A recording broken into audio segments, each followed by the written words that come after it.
of Acre.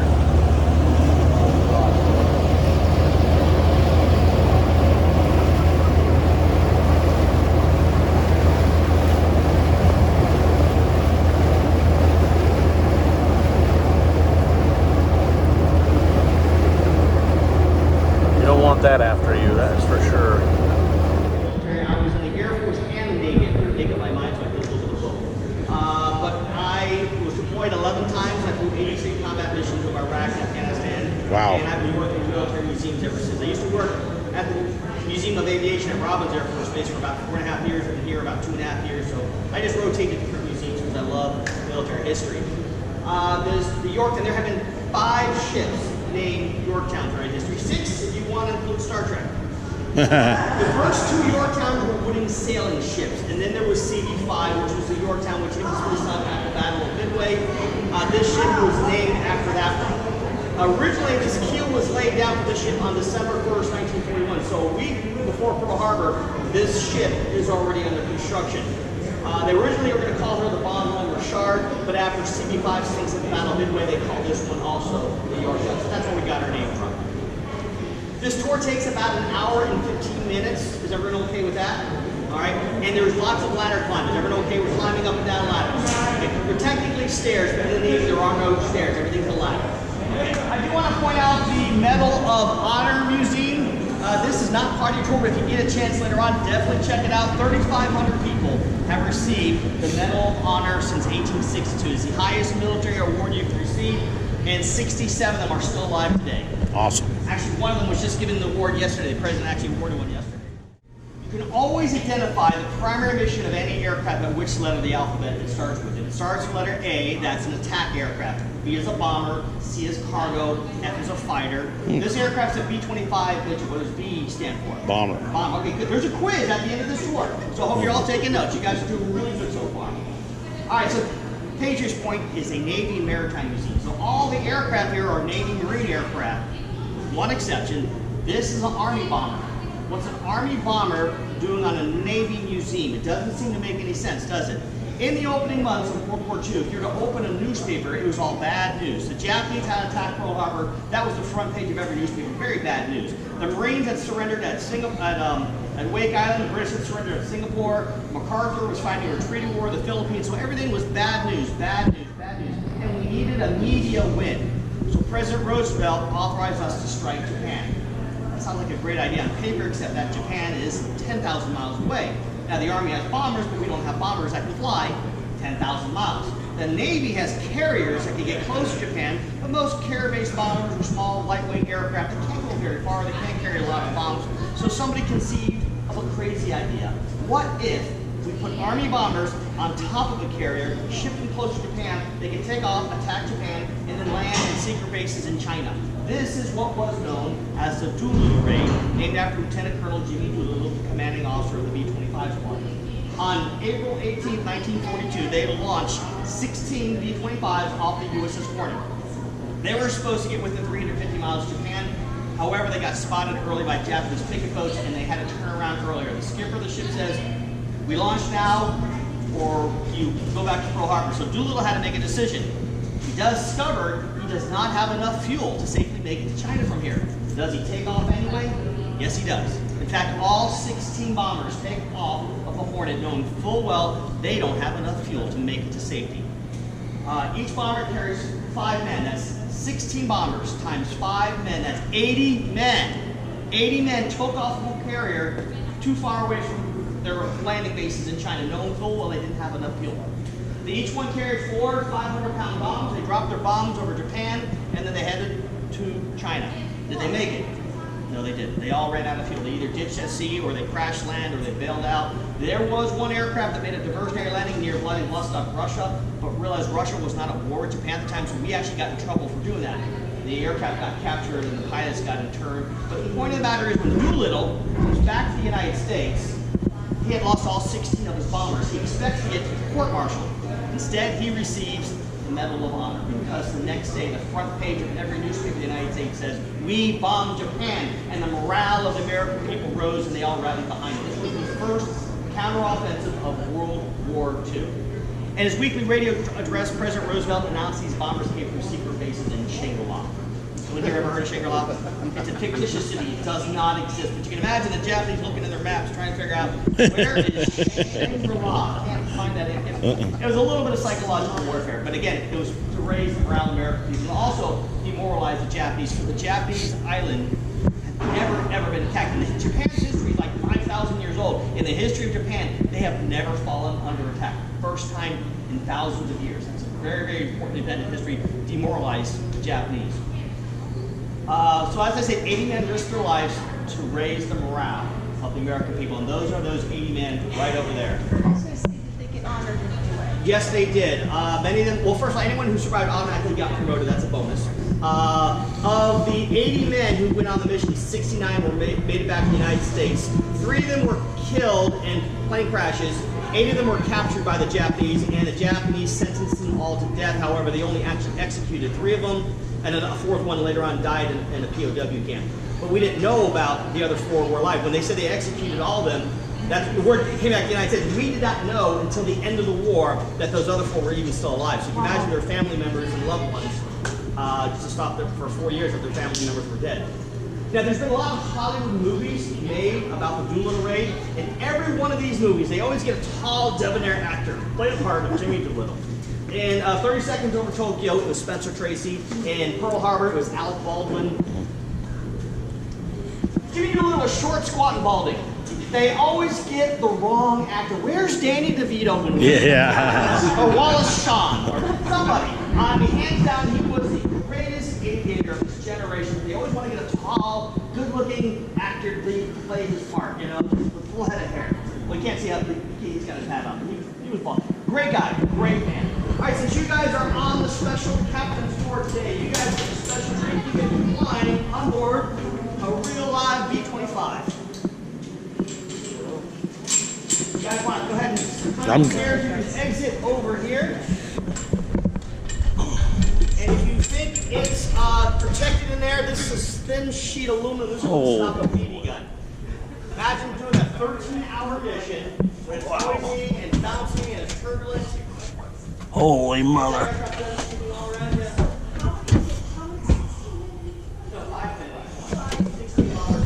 Wow. It's a tad bit tight. Well, can you see some cool stuff up there? Huh? Gone. Oh, okay.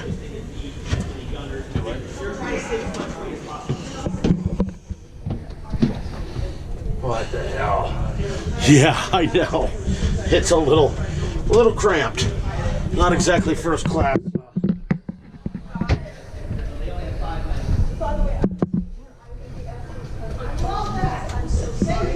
Please ask questions. I love it. If I don't know the answer, I'll make something up. So, in the movies, like you said, Pearl Harbor.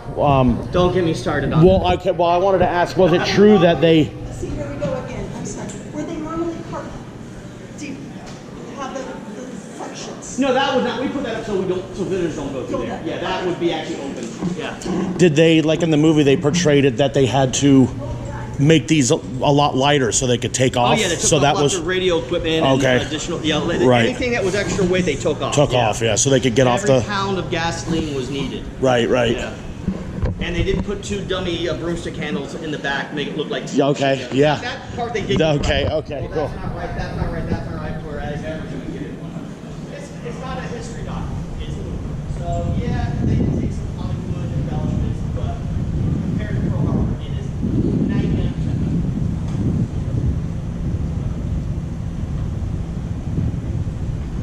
Pearl Harbor is a work of fiction based on true events, whereas Midway is an actual true event with a couple of Hollywood embellishments. All right, so this is sick bay. I know these bunks look comfortable. Trust me, you don't want to be in here because it means you are sick or injured. Throughout her history, the Yorktown had very few casualties. We only had 141 casualties. Considering the ship was in service up until 1970, it's a really low number. When you think about the USS Franklin lost 800 people on one day, the Yorktown only lost 141 sailors over its entire lifetime. They used to call the Yorktown the Lucky Y. We had so few casualties. The first casualty on board the ship actually occurred not too far from here. There was a pharmacist who acquired body lice and he got an infection. He ultimately died from the infection. But when the ship was first commissioned, there was a life scare on board the ship. But there was also lots of life saving that took place in sickbay. There's a story of the Marine who got injured by a mortar round, and you guys know what a mortar is? It's a large ballistic shot, shoots into the air, hits the ground, and it's supposed to explode. Well, this one was a dud. So when it hit the ground, it ricocheted off the ground and got impaled into this Marine's body cavity, and he was still alive. They brought him on the Yorktown. They took x-rays of him, and these x-rays do exist. It's amazing. The surgeon realized it was too high a risk to try to remove the mortar from him down here because there's too many other casualties. So what they did is they put him up onto the flight deck and put a whole bunch of sandbags around him, and the surgeons, risking their own lives, went in there and successfully removed the mortar from the Marine and threw it overboard. The mortar, not the Marine. And that Marine lived. Wow. So it's an amazing, amazing story of recovery. And do you think that guy earned a Purple Heart? Yeah. Probably.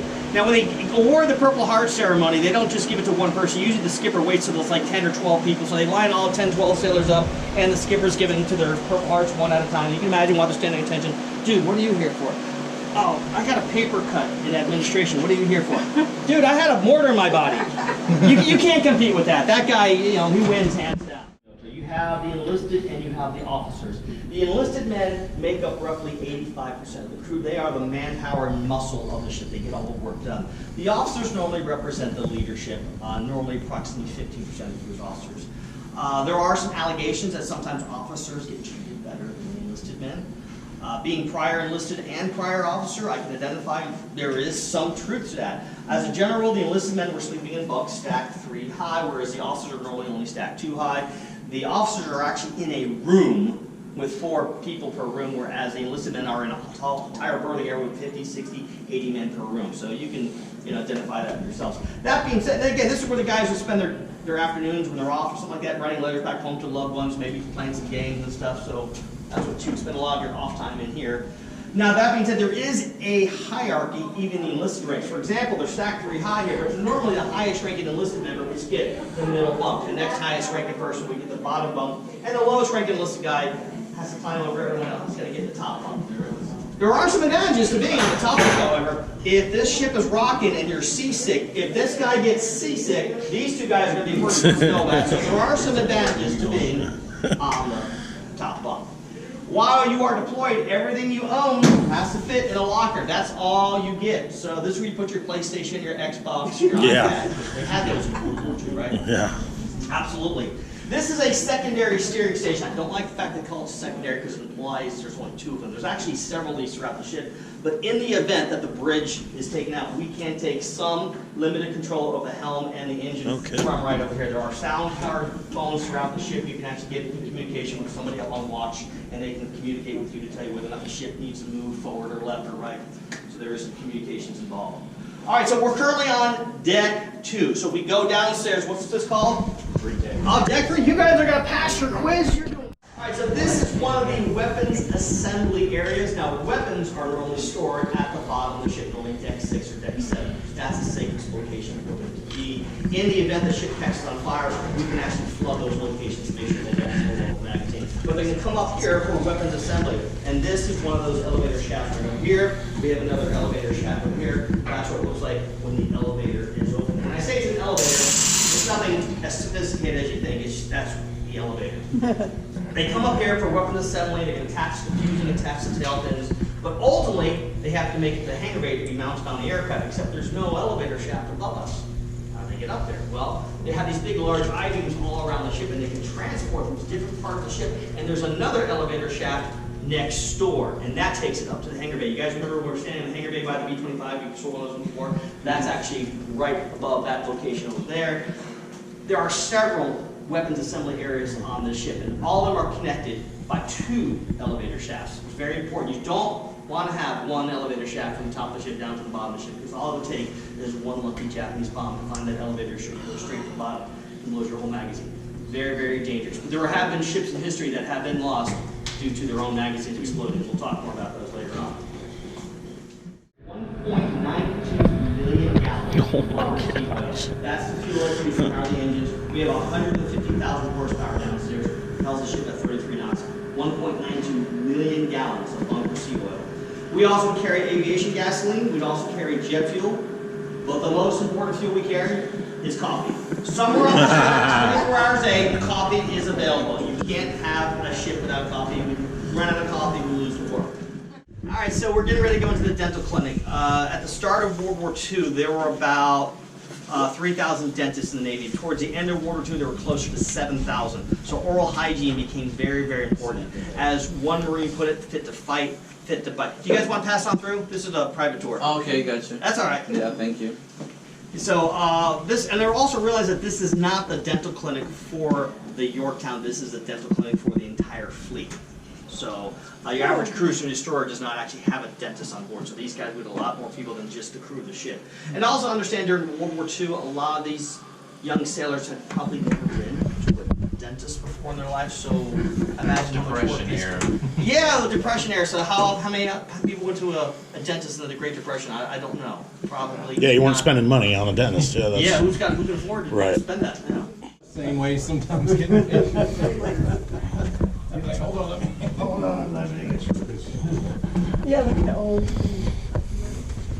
Wow.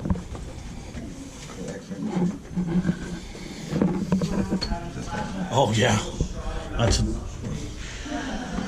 an old X-ray machine if that's in fact what it is. Yeah. Animals, everybody. Nature. I can identify them. Yeah.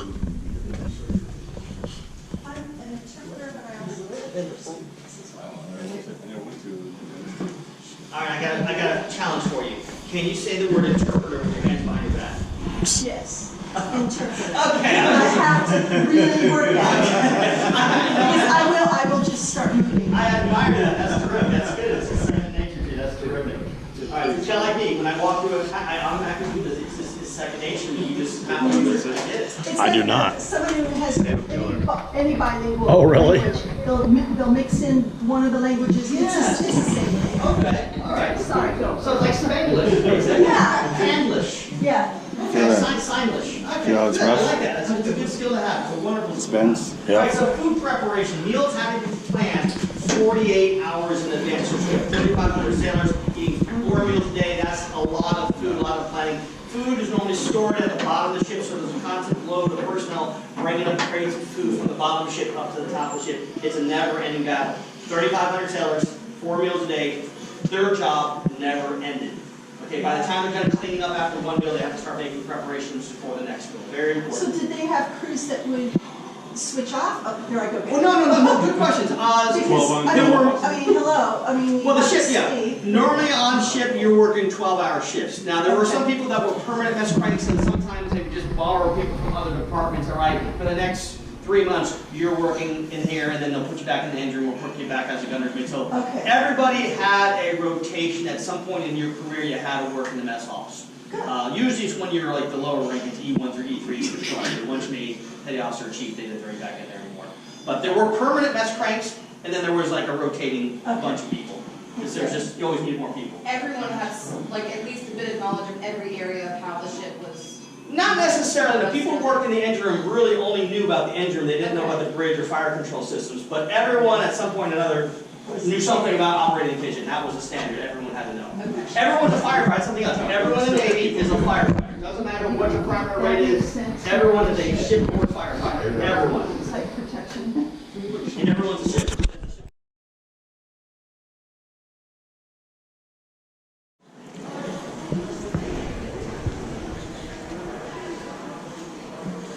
This is the A1 Skyraider. The Skyraider was a large, heavy aircraft used a lot in Korea and Vietnam.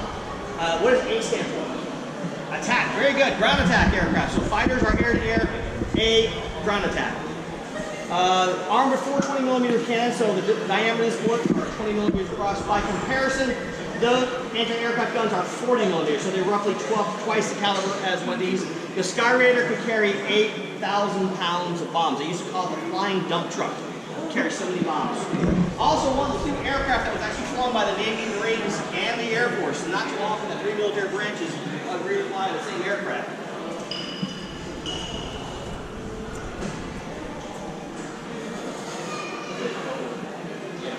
This is the Grumman F6F Hellcat. What does F stand for? Fire. You guys remember that? And Hellcat, probably built by who? Grumman. Grumman names their aircraft after a cat. Very effective fighter, has a big 2,000 horsepower engine, 650 caliber machine guns, and they shot down over 5,000 Japanese aircraft during World War II. More than any other fighter, they shot down more Japanese aircraft. Very, very successful aircraft, had a 19 to 1 kill ratio. They shot down 19 aircraft for every one loss.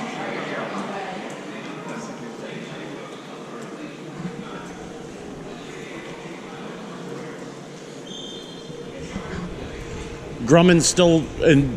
Oh, well, now it's moved to Northrop, so it's now Northrop Grumman. But the guys who make the stealth bomber, that's Northrop Grumman. Okay. Yeah, they've merged with Northrop, but still a big company. The F-14 Top Gun, how many people saw Top Gun?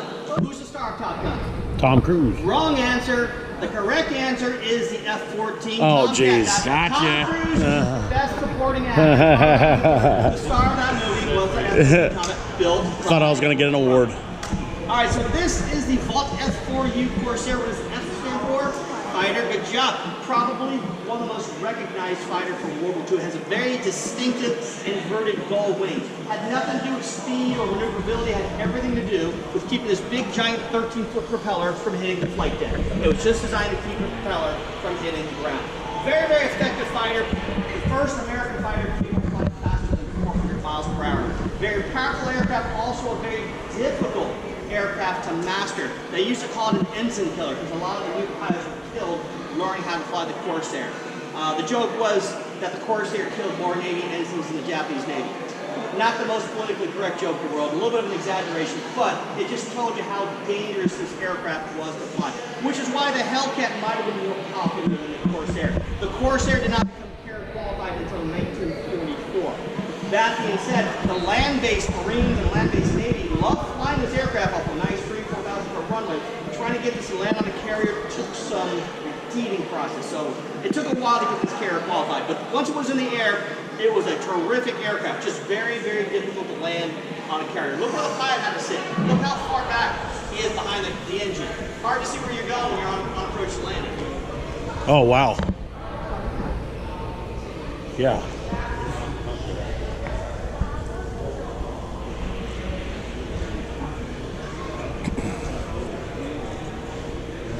This is the Grumman TBF Avenger. TB means it's a torpedo bomber, so it can either carry torpedoes or bombs. If you look up inside the weapons bay, you'll see there are bombs inside there, or it could carry a torpedo. So if they're attacking targets on land, they could probably carry the bombs. If they're carrying a torpedo, they're probably attacking ships at sea. It could do one or the other, but not both.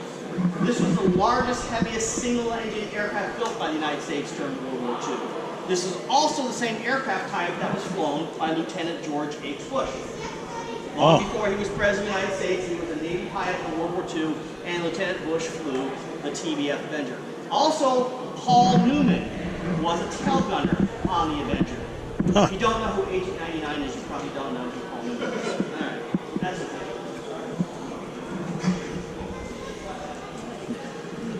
That way. Just get it in here.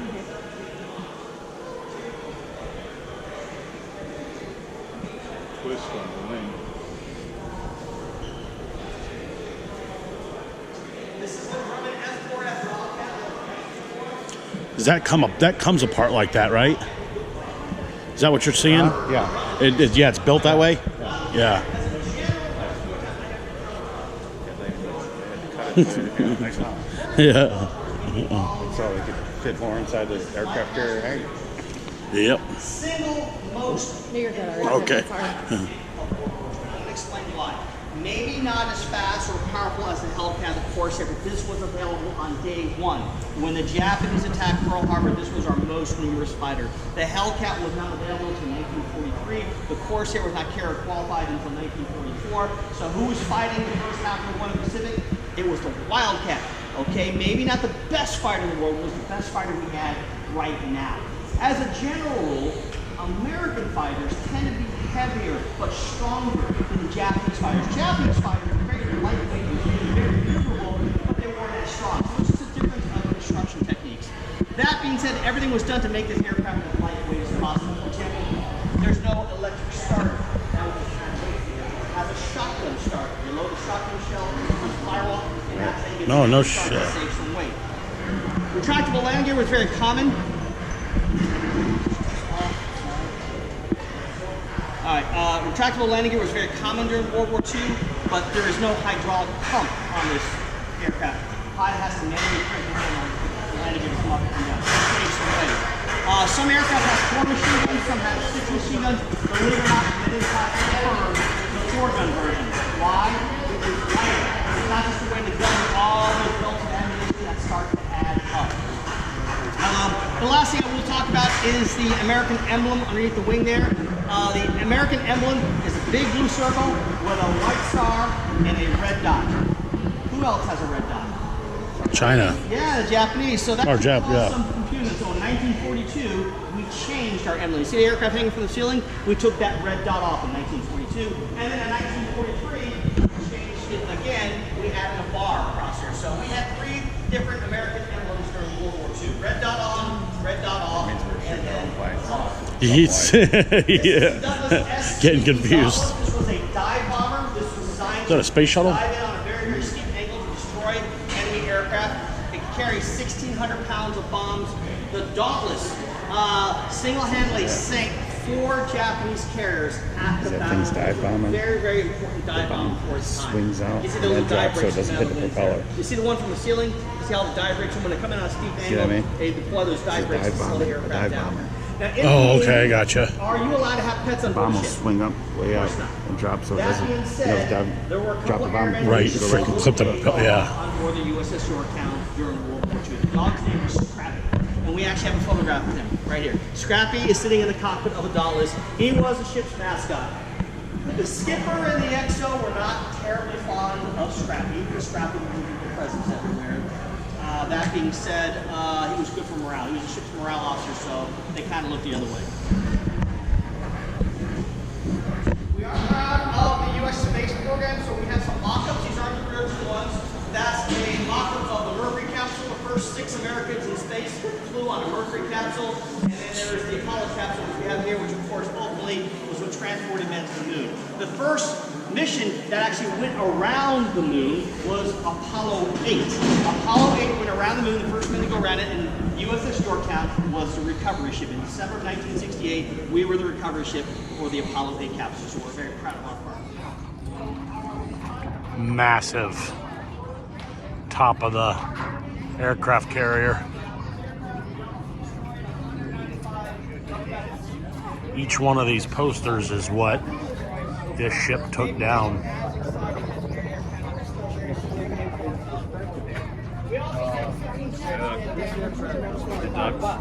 Yeah. From 1943 to 1944 to 1945.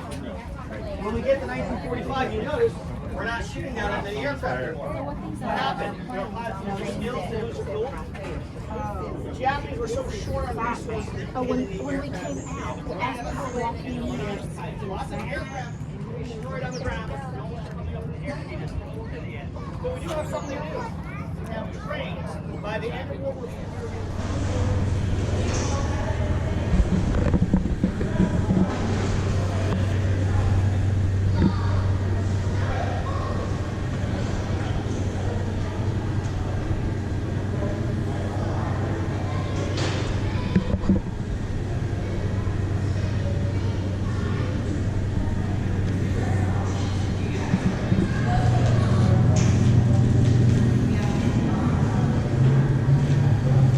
Oh, let's see, we got the Medal of Honor.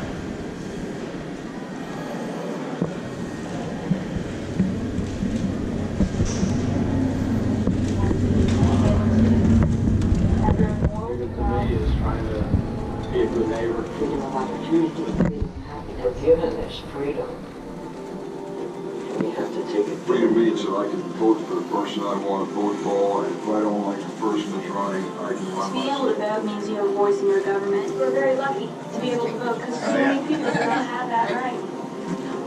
Freedom is everything. Not enough But people freedom is in the never world today, free. they don't appreciate that right there.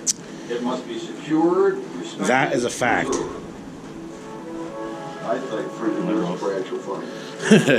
Yep, exactly. Put your eyes on the line. I have no idea what it means for them to have their cell phones and their Xboxes and their YouTubes.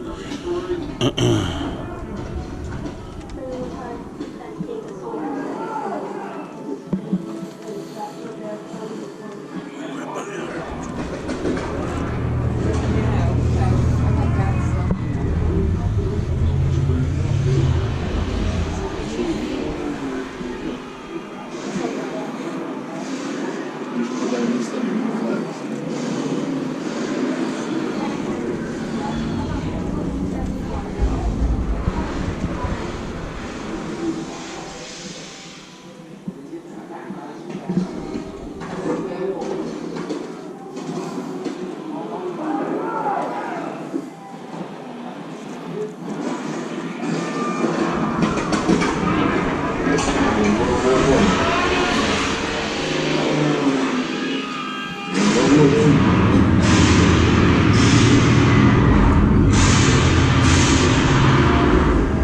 way I look at it, if you wanted to, you ask for it already.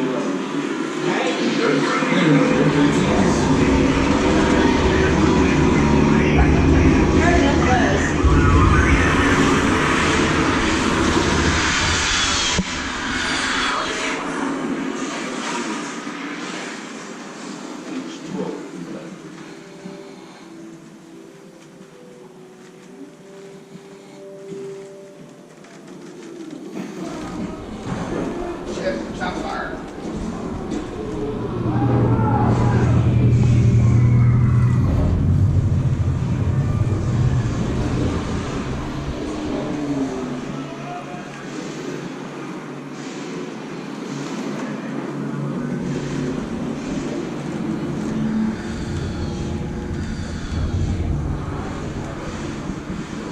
There it is. 4:30 a.m. Confederate troops under General Pierre Bouchard opened fire with 50 cannons upon Fort Sumter in Charleston.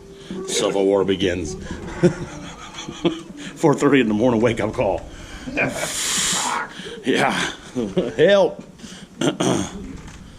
Robbie taking a dookie. Yeah. Caught me in the middle of Beauregard.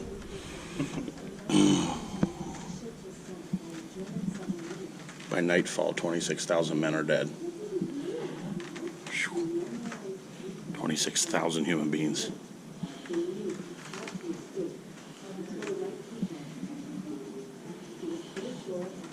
Different technology back then, too.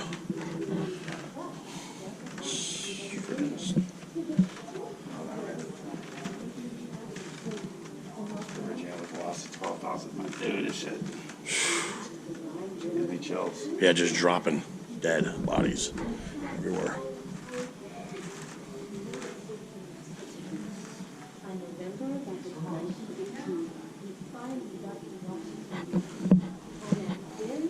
I'm upset if I step on a frickin' sticker on the lawn. Dude, that kid sitting there marching into battle playing a drum. Yeah. Like, can you give me a gun? This drum isn't doing. I mean, you see it in all the reenactment movies and stuff. You know, they got their Yeah. playing the drum. 12 years old, like a boss.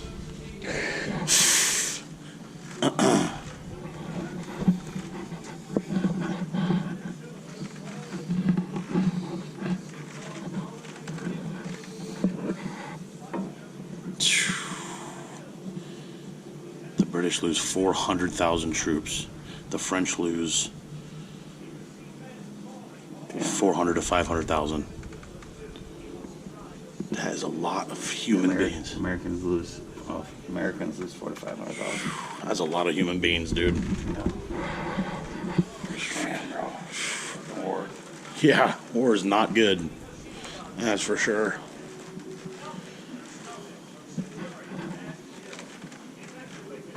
Yeah, I'm glad we did this, man. This is cool. Yeah, for sure. What does he got going on there? I can't read back in there. It's an old school Gas mask or something? oxygen Oh, breathing thing. Looks like a submarine escape log. In case the submarine goes down, you can get out. oh, no kidding. I'd pass out, so here you go.